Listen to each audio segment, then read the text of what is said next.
All right. First take, road country interview.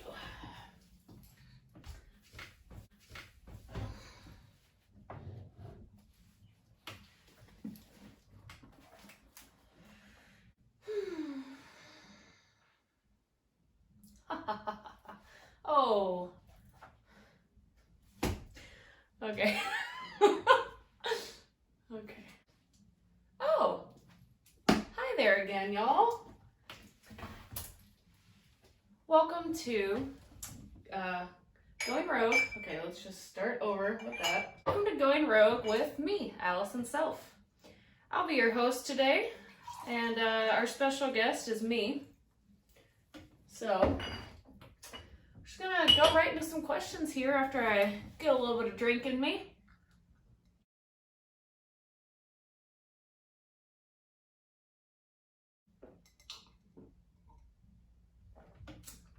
All right, it's 3 o'clock in America, and I've had no food today. All right.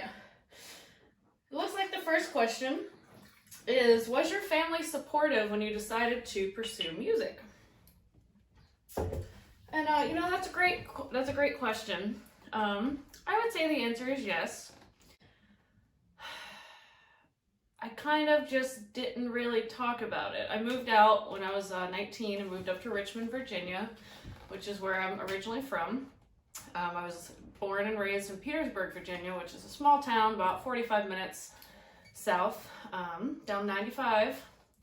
And yeah, I just left home. I didn't have a great family life, and so I wanted to get the fuck out of there as soon as I could. My parents tried, I was living with my mom and grandma and like a rotating cast of my aunt and my cousin and my other cousin, whoever basically got out of jail or couldn't afford to live on their own or get a Motel 6 room, whatever. They were living with me, and so I just wanted to get out and realized that music was something that I really wanted to do after a trip to New York City in 2006. And that's where I first busked for the first time. It's where I first really performed in front of an actual audience with a friend of mine, Brown Bird Rudy Relic, old friend, great musician as well. And so I just really I don't keep in close touch with my family, different time. And they were really poor when they were growing up, and it was hard for them. And so I think that they're just really glad that I didn't get pregnant at, 15 or develop a meth addiction. So yeah, they're supportive in their own way. But I do write songs about my family. If you listen to Darlene and Jamie, that's kind of my working class anthem. And yeah, so I'm like, do you want to hear my music? Because it's kind of about how you fucked up my childhood. But that's beside the point. I love my parents. Anyway, just got a drink after that one.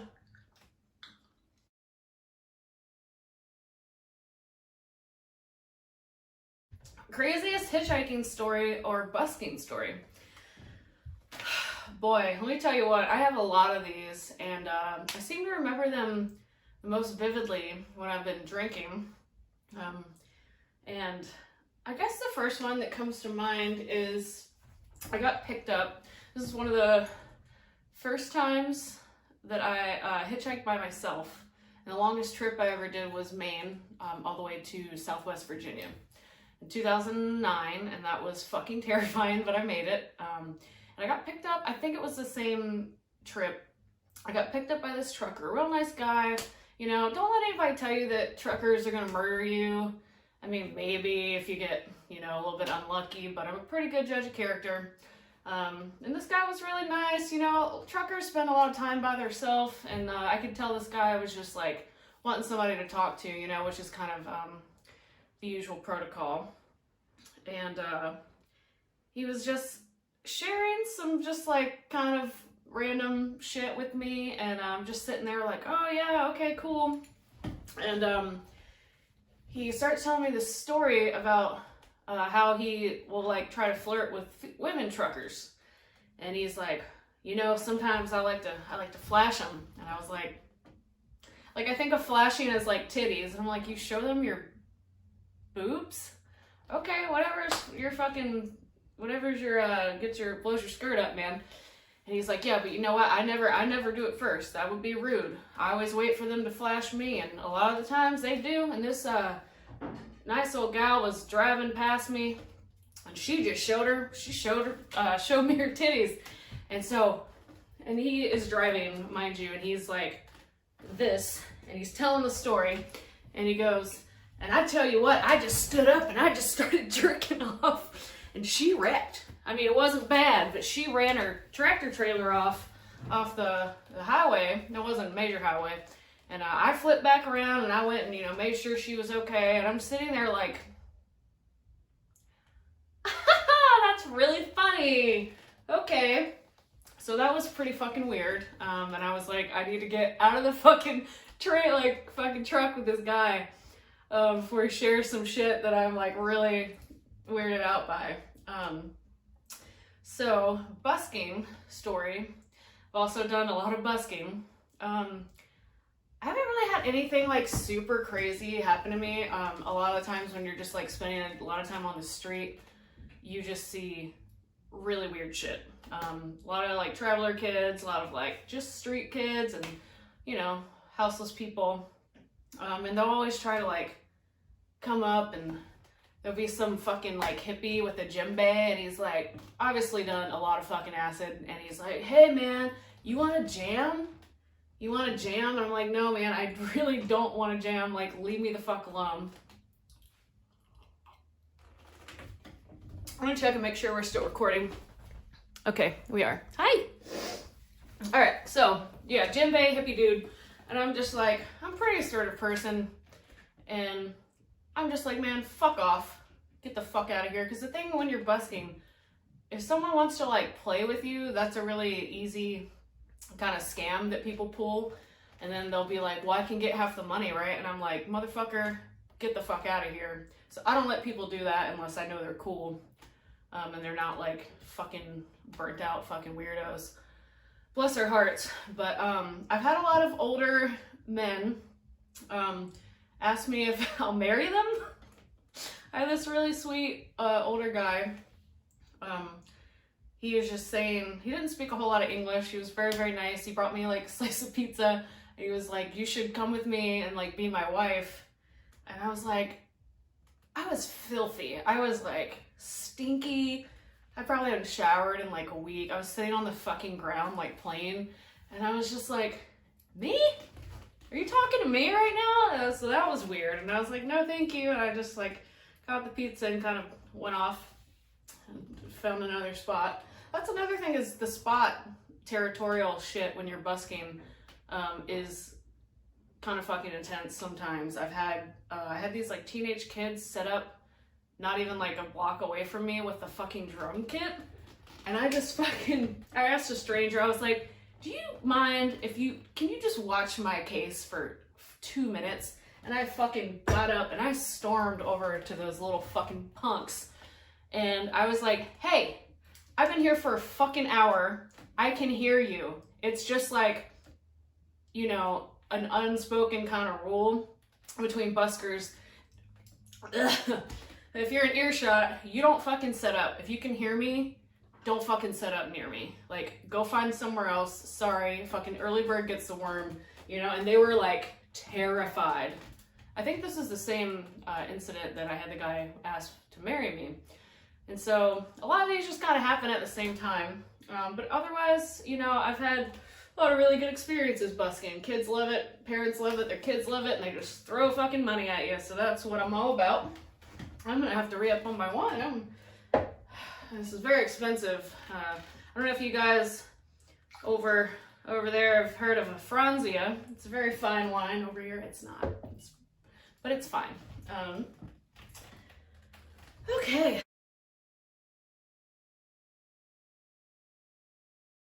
So guys, the next question is, what is the highlight of my musical career so far? And you know, I had to think about that. And I will say, you know, I'm not gonna name drop because, I mean, if you message me, I'll name drop, but I don't want to be that person on camera. Highlight of my career has honestly been playing with really fucking amazing musicians who went on to be like kind of fucking famous. And this was kind of like 2009, 2010. Back in Richmond, Virginia, I was booking shows, roots music, whatever, acoustic, all acoustic, at my friend Brian's house called the Old Food Not Bomb. It's the Food Not Bomb's house, but it's not anymore. But that was like a hub for a lot of house shows and the kind of roots scene for a little bit, and that was really fun. But yeah, just some really good players came through there and went on to, like, I'm thinking of one in particular that kind of blew up, and it was just great show. We got pissed drunk. My friend tried to fight him, and then my other friend was like, "You're not gonna fight him, he didn't do anything. If you want to fight, you need to fight me." And we were just like, okay. So ended up getting wasted, finishing off a bottle of brandy, passing out on the floor. But yeah, so I feel very privileged and honored to have had those experiences, because I have been doing this for, I guess like over 10 years now, formally.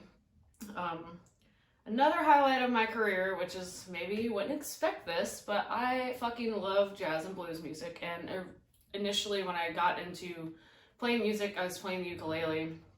And that's what I wanted to do. I wanted to front like an old school jazz band, do all the 20s, 30s. I love Bessie Smith. I have her tattooed on my fucking arm. It's like the second tattoo I ever got. And I finally got to do that in like 2014 when I was living in Richmond, Virginia again.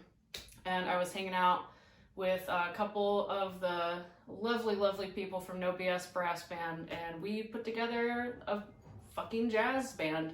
And it was like 7 people, but I didn't have to play anything. I didn't have to like whatever. I could just stand up there and like just fucking do it, man. And it was so fun, and it was like my childhood teenage fucking dream to do this. And unfortunately it was like kind of a big production to get everybody together, and those guys are just fucking pros. Like, they're doing gigs and like blah blah blah, and then I was like in and out of town.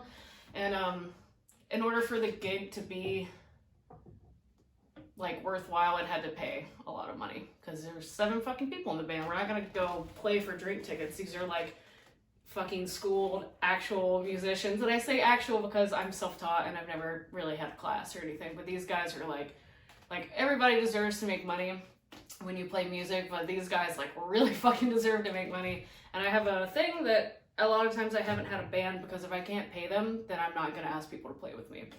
And I try to be really like transparent about that. But yeah, highlight of my career was fronting that jazz band. And what the hell were we called? Alison Self and the Regulars, that's what we were called. So that's cool. I'm talking a lot.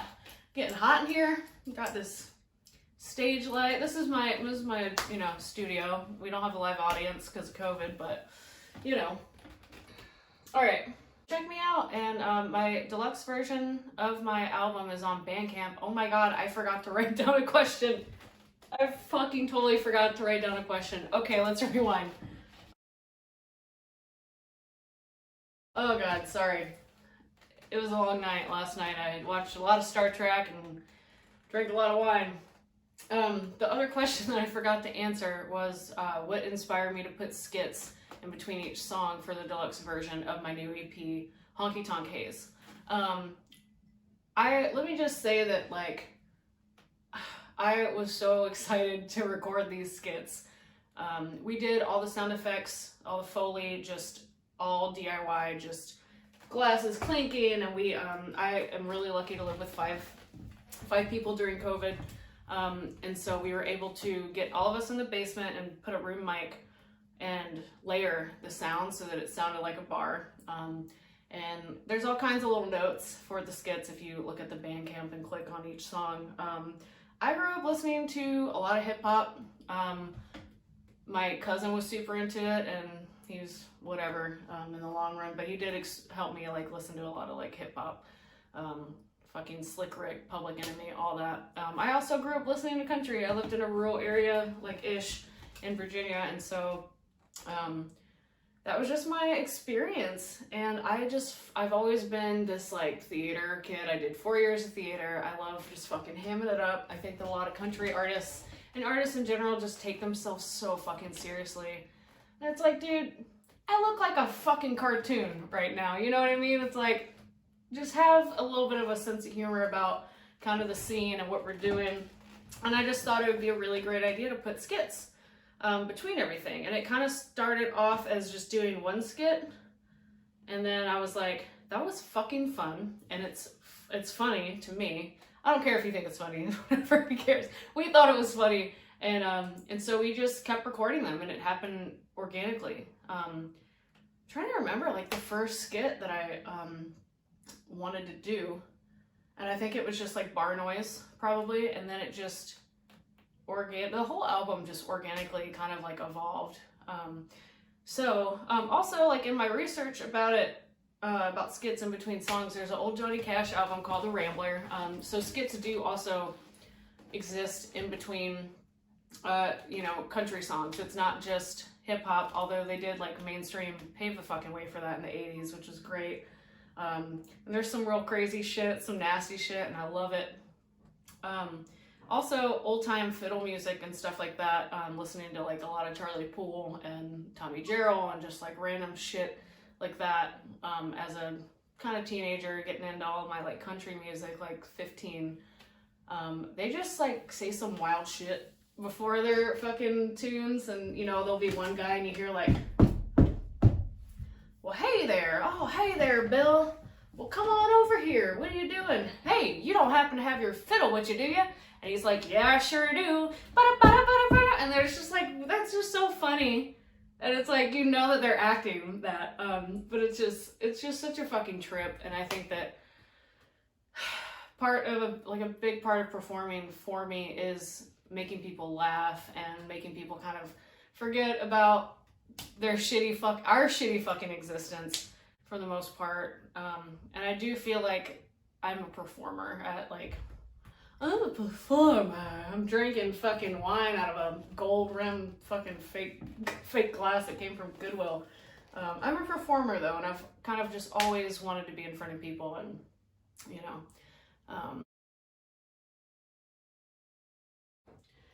so this is the last question, folks, and the question is,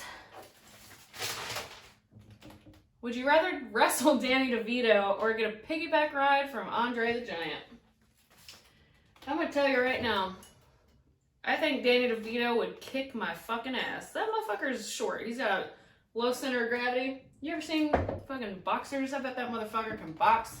He'd probably punch me in the fucking areas that I wouldn't even think he'd punch me in, and I'd just be down.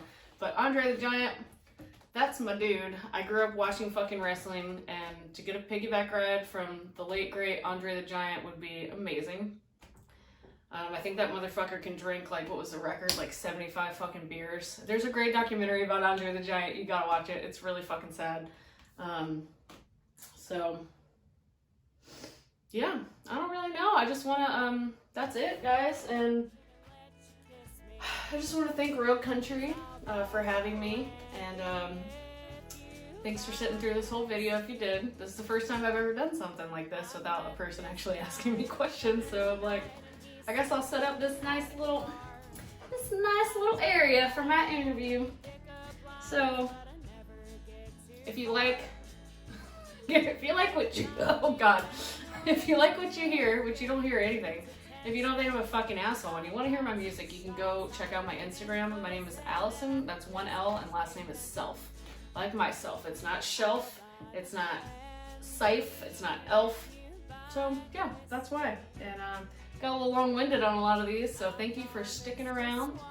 And yeah, once again, this is Alison Self doing an interview for Rogue Country out of the UK, and so please go like and subscribe to them and tell your friends and fucking like give them some money, give me some money. Oh God, I gotta buy some more Franzia. Franzia. Fucking from Virginia, dude. I can't say any words right. So I guess that's it. If anybody has any other questions, comments, or concerns, you can slide into my DMs. And I'm just gonna finish reading this book. So thanks so much, everybody. I'll see you next time, and honky tonk or die trying is my motto. Bye. No, really, you can turn the camera off now. I think is the camera off? Okay, we're done. I don't fucking want to read this fucking shit. I just want to drink this wine and just